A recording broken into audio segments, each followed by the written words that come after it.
కరవమంటే కప్ప కోపం, వెడవమంటే పాము కోపం అన్న చందంగా వైఎస్ఆర్ కాంగ్రెస్ పార్టీ మాజీ గౌరవ అధ్యక్షురాలు వైఎస్ విజయమ్మ ప్రస్తుత పరిస్థితి తయారైంది. అందుకే విజయమ్మ విదేశాలకు వెళ్లిపోయారని ఏపీ రాజకీయాల్లో చర్చ నడుస్తోంది. నిన్న మొన్నటి వరకు ఫ్యామిలీలో పరిస్థితులు వేరుగా ఉన్నాయని, కానీ నేడు పరిస్థితులందుకు భిన్నంగా ఉన్నాయని, ఆ క్రమంలో ఆమె ఈ నిర్ణయం తీసుకున్నారు అనే ప్రచారం జరుగుతోంది. గతంలో వైఎస్ షర్మిల తెలంగాణలో పార్టీ స్థాపించడంతో ఆమె వెంట వైఎస్ విజయమ్మ అడుగులో అడుగు వేసి నడిచారు. కానీ నేడు పరిస్థితి పూర్తిగా మారిపోయింది. ప్రస్తుతం ఆంధ్రప్రదేశ్లో వైఎస్ జగన్ అధికారంలో ఉన్నారు. ఇక ఏపీ పిసిసి అధ్యక్షురాలిగా వైఎస్ షర్మిల బాధ్యతలు చేపట్టారు. దీంతో రాష్ట్ర వ్యాప్తంగా ఆమె ఎన్నికల ప్రచారం నిర్వహిస్తున్నారు. అయితే తన రక్తం పంచుకు పుట్టిన ఈ ఇద్దరు బిడ్డలు ప్రత్యర్థులుగా మారి విమర్శనాస్త్రాలు సంధించుకుంటున్నారు. ఇలాంటి పరిస్థితుల్లో ఎన్నికల్లో కుమార్తెకు అనుకూలంగా ప్రచారం నిర్వహిస్తే కుమారుడికి నష్టం జరిగే అవకాశం ఉంది. అలాగే కుమారుడికి కన్నతల్లిగా మద్దతిచ్చి ఎన్నికల ప్రచారం చేపడితే కుమార్తెకు రాజకీయంగా ఇబ్బందులు తలెత్తే అవకాశాలు ఉన్నాయని వైఎస్ విజయమ్మ ఓ విధమైన ఆందోళనలో ఉన్నట్టు తెలుస్తోంది. ఈ క్రమంలో మధ్య మార్గంగా ఫారిన్ టూర్ ప్లాన్ చేసుకుని ఆమె వెళ్లిపోయినట్టు తెలుస్తోంది.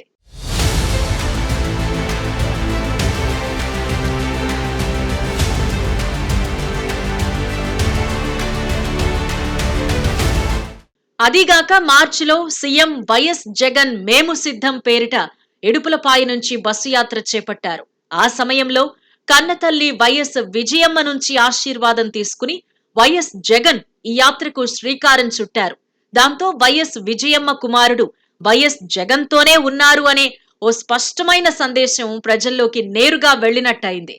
మరోవైపు వైఎస్ షర్మిల సైతం ఎన్నికల ప్రచారానికి వెళ్తుంటే బొట్టు పెట్టి మరీ ఆశీర్వదించారు వైఎస్ విజయమ్మ. దీంతో వైఎస్ విజయమ్మ వ్యవహార శైలి ఎవ్వరికీ అంతుపట్టని విధంగా తయారైంది.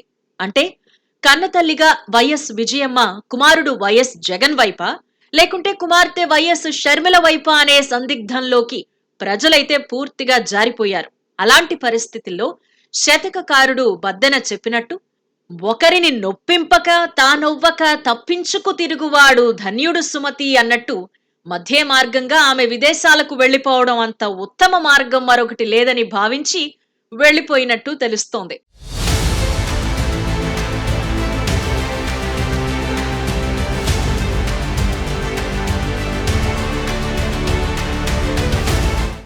మరోవైపు గత ఎన్నికల వేళ అంటే 2019లో వైఎస్ జగన్ ని ముఖ్యమంత్రిని చేస్తే రాజన్న రాజ్యం తీసుకొస్తానంటూ వైఎస్ ఫ్యామిలీలోని వారంతా ప్రజల మధ్యకు వెళ్లి ఢంకా బజాయించి మరీ ప్రచారం చేశారు. దీంతో ప్రజలంతా వైసీపీకి గంపగుత్తగా ఓట్లు వేసి గెలిపించారు. దాంతో ముఖ్యమంత్రిగా వైఎస్ జగన్ బాధ్యతలు చేపట్టారు. నాటి నుంచి నేటి వరకు రాష్ట్ర ప్రజలు అనేక సమస్యలతో సతమతమవుతున్నారు. ఆ తర్వాత ఒక్కసారి కూడా వైఎస్ విజయమ్మ రాష్ట్రం వైపు తొంగి చూడలేదు. అంతేకాదు ప్రజలు పడుతోన్న ఇబ్బందులపై ఆమె పెదవి సైతం విప్పలేదు. ఇంకా సోదాహరణంగా వివరించాలి అంటే రాష్ట్రానికి 3 రాజధానులు అంటూ సీఎం వైఎస్ జగన్ అసెంబ్లీలో ప్రకటన చేశారు. దాంతో రాజధానికి భూములిచ్చిన రైతులు ఆందోళనలు, నిరసనలు, ధర్నాలే కాదు పాదయాత్రలు సైతం చేశారు. కనీసం ఆ సమయంలో కూడా వైఎస్ విజయమ్మ స్పందించిన దాఖలాలైతే లేవు.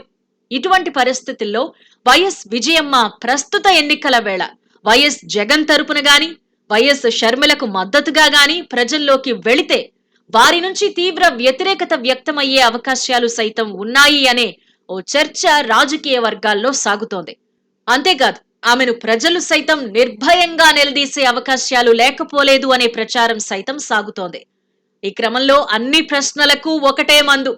ఎన్నికల వేళ కామ్గా సైడ్ అయిపోవడం మినహా మరో అత్యుత్తమ మార్గం లేదని వైఎస్ విజయమ్మ నిర్ణయించుకుని విదేశాలకు చల్లగా జారుకున్నట్టు రాజకీయ వర్గాల్లో చర్చ జరుగుతోంది.